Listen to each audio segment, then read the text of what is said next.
Hey everyone, okay, great question. Why are there so many different translations of the Bible? This can be really confusing. What do they mean? Why do we have them?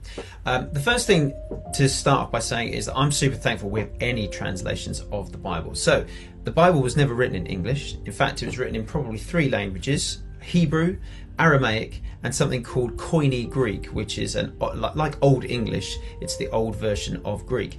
And so the first English translation was actually in 1525. It's by a guy called William Tyndale. And what he did was he spent time translating it from the original languages into English so that people could understand it. And actually what he did was he made a Bible called the New English Translation, which was the sort of preface to the King James Version, which perhaps many of us have already heard. But why have we got so many different translations now? Well, first thing to say is that when you translate one language from another, it's not as simple as just replacing one word with the equivalent in another language. There are different ways of saying things. There are different sort of colloquial and local expressions, terms of phrase that just don't make sense in other languages. You know, for example, we say, oh, they've let the cat out of the bag. You know, if you translated that literally into another language, people would wonder what's going on with your pets. Plus just different emphasis that you can place on the words used. Think of a phrase like, yesterday I went to Bristol. You could also say, I travelled into town yesterday. You can even say, I needed shopping, so I bombed into the city centre to grab what I needed for today. Now, all of those phrases actually mean the same thing, but I've just used different words to actually express what those are. So biblical translations are absolutely no different.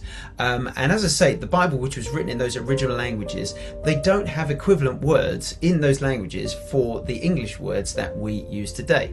So what happens is that a group of people will get together with the original language in view. They'll be able to understand it. And their job is to convey what is happening in the original language into what we can read in English.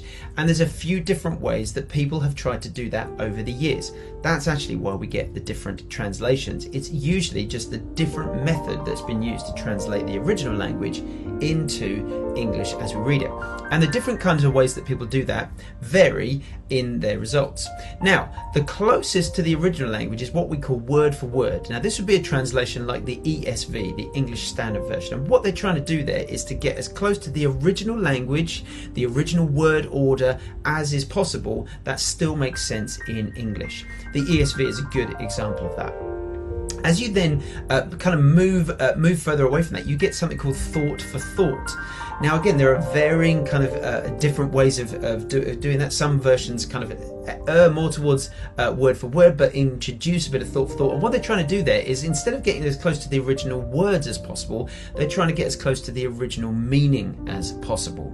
Then you get even further away from that and you're getting what's called paraphrases. This would be something like the Message version. This is where actually you're not really paying attention on the original word order, but what you're trying to do is to convey the general idea of what's being expressed in Scripture in modern language that is easily readable. I tend to find that word for word is a bit harder. Sometimes the sentences are a bit clunky. The paraphrases are really easy to read. And what is best? Well, actually, they all have their uses. I would never say to someone, only read one translation of the Bible. Like, get a couple of them. I tend to find for my own personal reading that the NLT, which is actually a bit more of a thought for thought, is really easy to read, really easy to understand, and yet is still retaining some of that kind of commitment to trying to go to the original text and the original words that are used. So which translation would I use? I'd advise you to have a few up your sleeve. ESV, NIV and NLT and the Message are probably four that I would have at my disposal when I'm thinking about passage.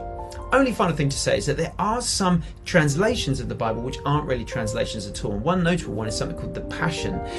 People call it the Passion Translation. It's actually not a translation at all. It really is a paraphrase, but it's introducing ideas that aren't in the original text using overly emotional language, which actually many scholars would say actually distorts what is trying to be read in Scripture.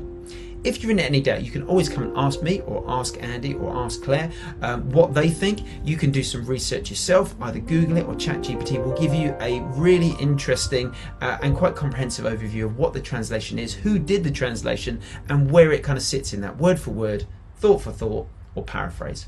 Hope that's really helpful.